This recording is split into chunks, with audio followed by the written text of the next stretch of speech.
오늘도 행복하세요. 오차유세생의 유현상 목사입니다. 오늘은 누가복음 8장 22절로 25절에 있는 말씀을 중심으로 해서 너희 믿음이 어디 있느냐라고 하는 제목으로 잠시 은혜를 나누고자 합니다. 오늘 저와 여러분들, 세상의 모든 사람들은 많은 사람들과 더불어 함께 세상을 살아갑니다.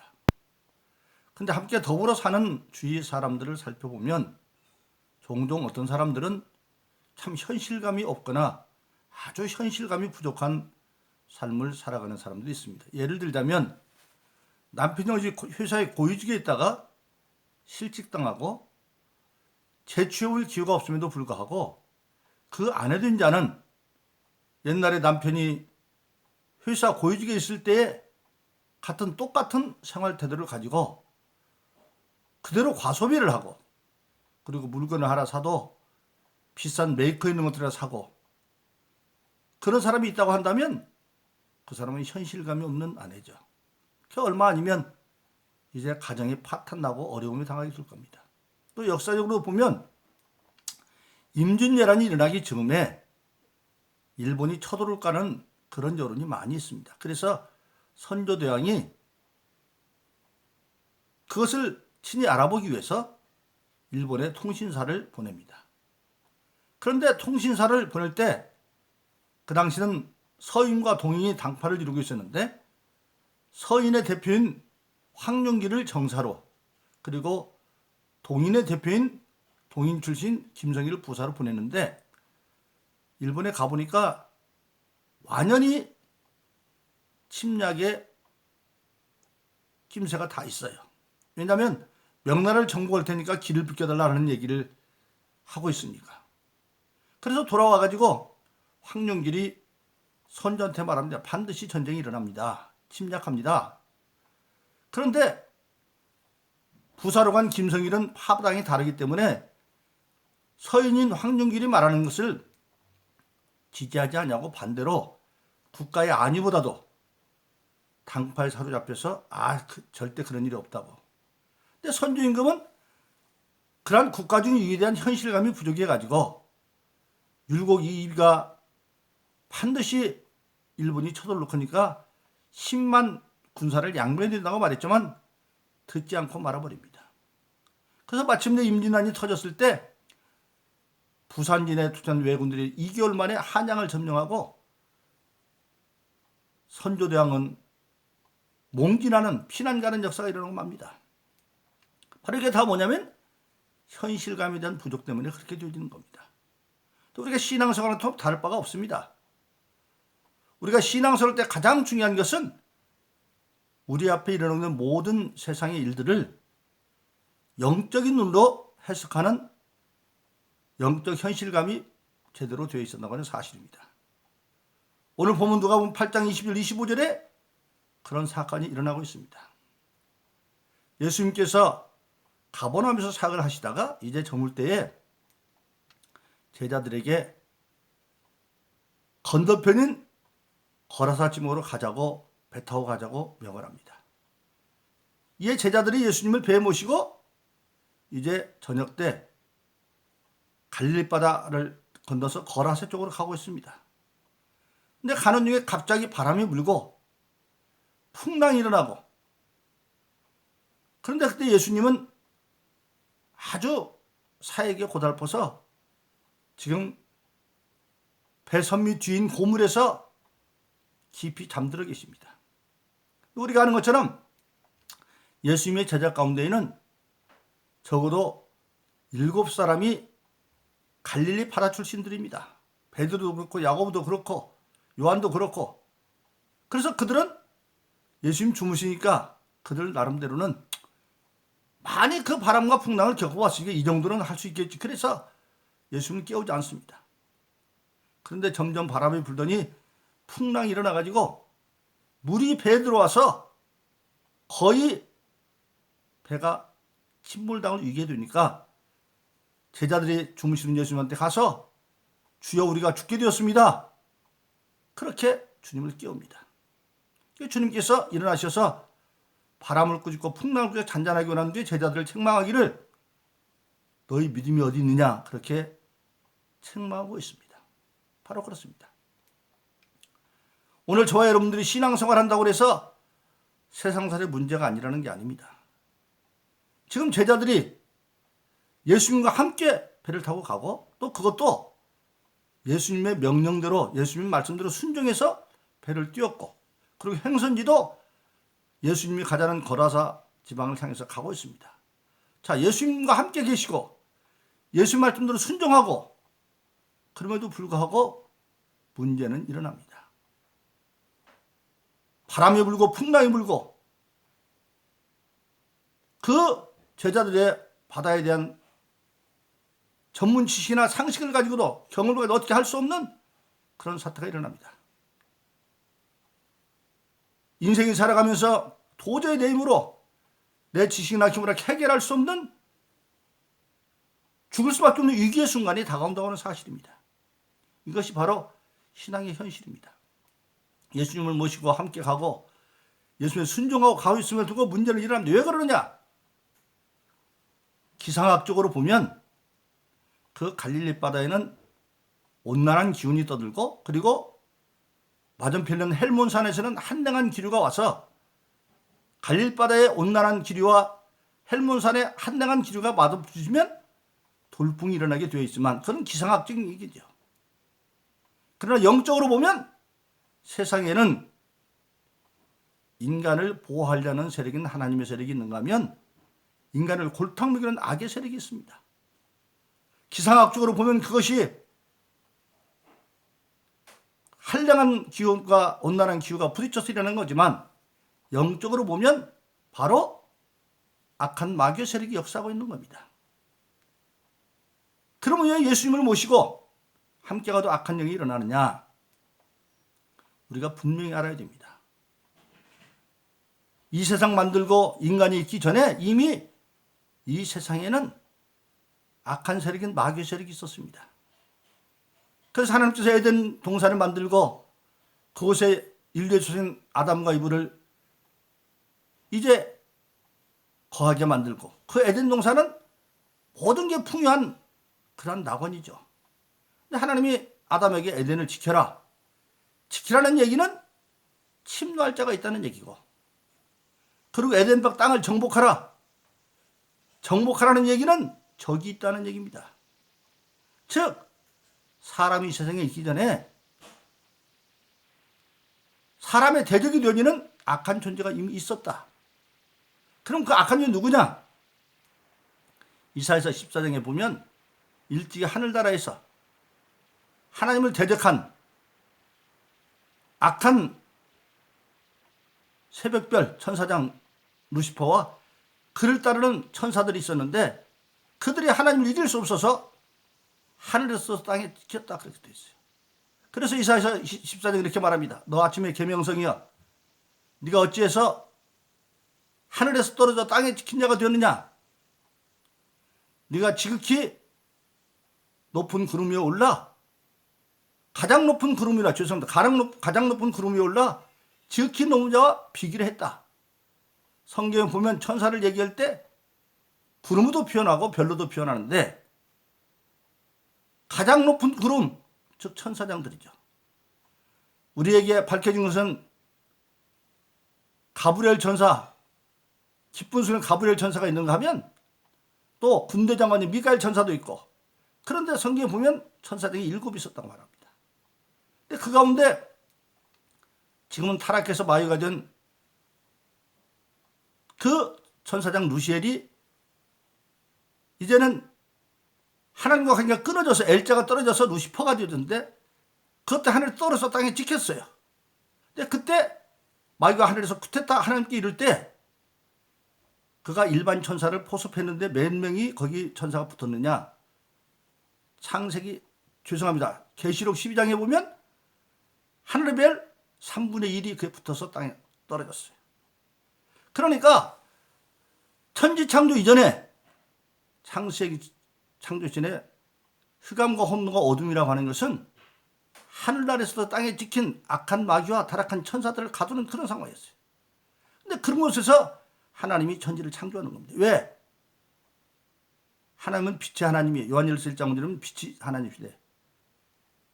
어둠이 있는 걸 하나님이 좋아하지 않으니까 타락한 마귀와 타락한 천사들이 지금 흑암과 공허와 혼돈 가운데 갇혀 있지만 그들을 그대로 놔두면 그게 흑암의 공화국이 되니까 하나님의 절대 주관자가 그곳의 빛으로 세상을 창조해서 인간에게 하나님의 형상을 만들고 인간을 통해서 그를 다스리려고 했던 것이죠. 그래서 아담이 범죄 이미 악한 세력이 있었습니다. 이 세상 안에 있어요. 근데 아담이 범죄함으로 이제는 마귀의 종이 되어졌고, 근데 그 마귀는 언제까지 이 세상에 있느냐? 이 세상이 마지막 심판 때 하늘과 땅이 다 없어진다고 그랬죠. 시편 100편에 보면 하늘과 땅은 없어지고, 이사야서 51장 어떻게 없어지느냐? 하늘은 연기처럼 사라지고 땅은 옷처럼 헤어지고, 베드로서 3장 7절에 보면 하늘과 땅은 경건치 않은 사람들을 큰 심판 아래 불사르기 위해서 잠시 보관하는 것에 불과하고, 계시록 20장 11절에 이미 하늘과 땅에 간 곳이 없습니다. 즉 하늘과 땅에 간 곳이 없어지고 새로운 천국 신천신지인 천국과 그리고 악한 마귀들과 타락한 모든 인간들 죽지 않으면 부활해서 갈 지옥이 불릴 때까지 이 세상에서는 악한 것들이 역사하고 있어요. 사단이 역사하는 자리입니다. 하나님은 그렇게 공의로운 하나님이에요. 그래서 예수님이 마태복음 16장에서 제자들이 신앙 고백할 때 이만하면 하나님이 자기에게 주신 사명을 얘기도 되겠다. 그래서 자기가 예루살렘에서 장로들과 대성에게 받고 십자가 못 얘기하니까 조금 전에 주는 그리스도 살아계신 하나님의 아들이 신앙 고백해서 예수님 또 복 있는 자라고 칭찬받고 그 믿음 위에 교회를 세우라고 인정받고 천궁수를 줘서 네가 베면 나도 베고 내가 풀면 풀겠다고 하는 그 베드로가 그렇게 못합니다. 예수님 십자가에 못 박혀 우리에게 안 놔둡니다. 그때 예수님이 베드로에게 말해 사탄아 내대로 물러가라. 네가 사람 일을 생각 하나님 일을 생각지 않는구나. 사람 일로 보면 의리 있는 얘기죠. 근데 그건 하나님의 계획을 방해하는 거예요. 바로 그때도 사단이 역사하고 있죠. 예수님이 일찍이 제자들을 마태복음 10장에서 전도하러 보낼 때도 내가 너희를 보내는 것이 일 가운데 오는 양과 같다. 사단의 세계 일이 인간은 양에 불과하고, 베드로전서 5장 8절에 보면 오히려 근신하라 깨어라 악한 목이 우는 사처럼 두루 삼킬 자를 찾고 있다.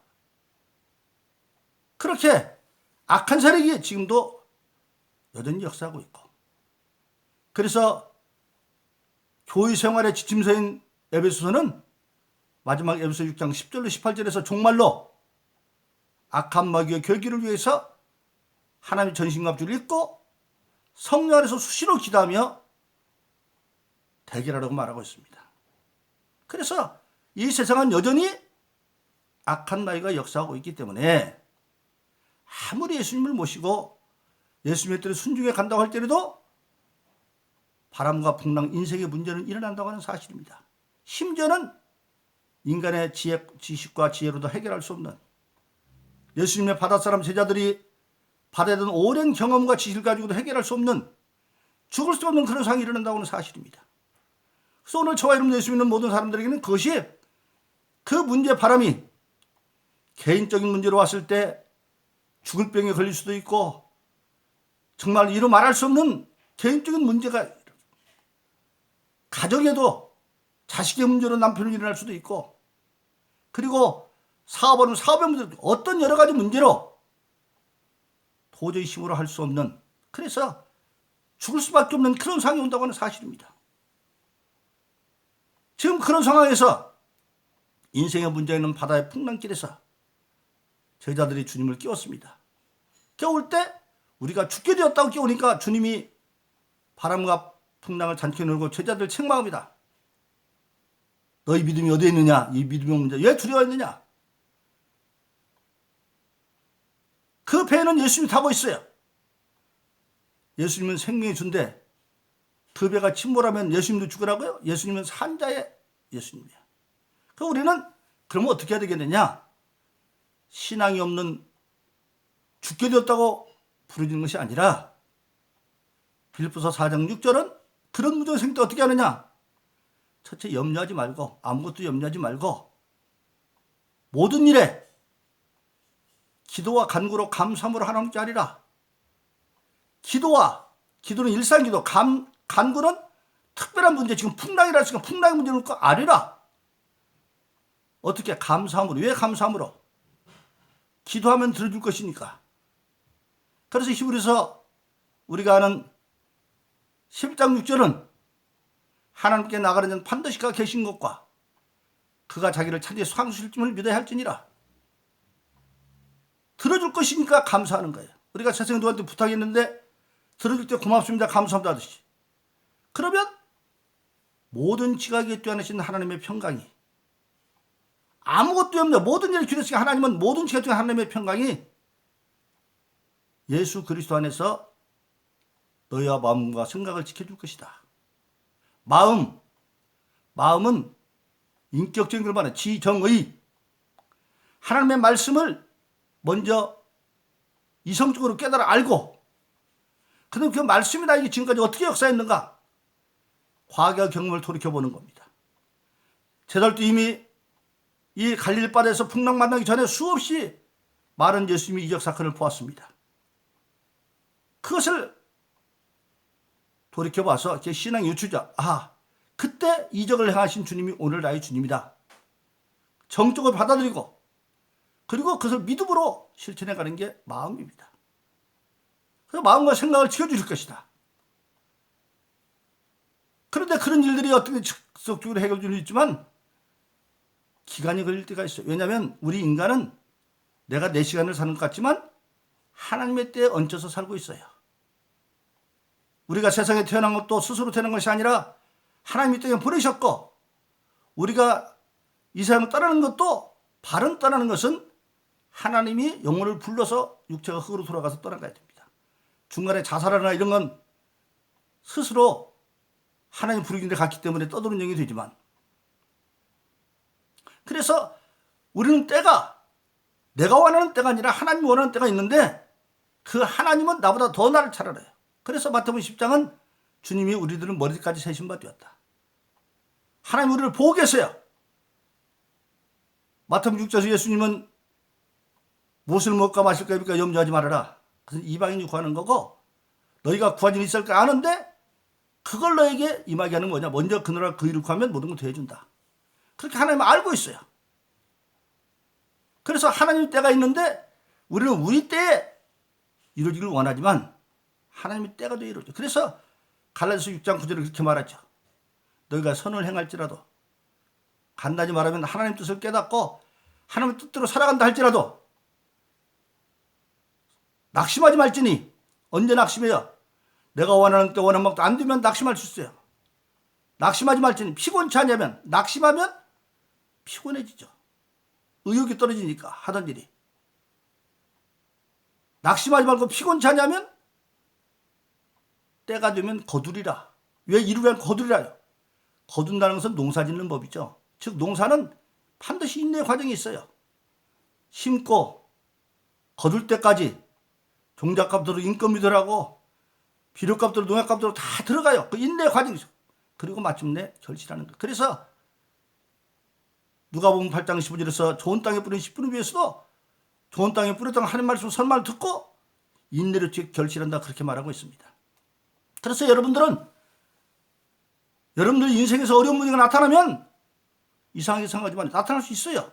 그러나 우리는 주님께 아림으로 해결할 길이 있어요. 그래서 우리는 그런 어려운 문제가 날 때 죽겠다고 하지 말고 믿음을 가지고 주님께 낱낱이 아림으로, 하나님께 아림으로 예수 안에서 모든 걸 해결받고 인생의 풍랑섞인 바다에서 늘 믿음으로 문제를 해결하고 내가 가고 싶은 거라사 땅에 거하는 것처럼 목적지에 다 가는 그런 신앙의 승리의 삶을 이루기를 예수 이름으로 축원합니다. 오늘도 행복하세요. 오 자유세상의 유현상 목사였습니다. 감사합니다.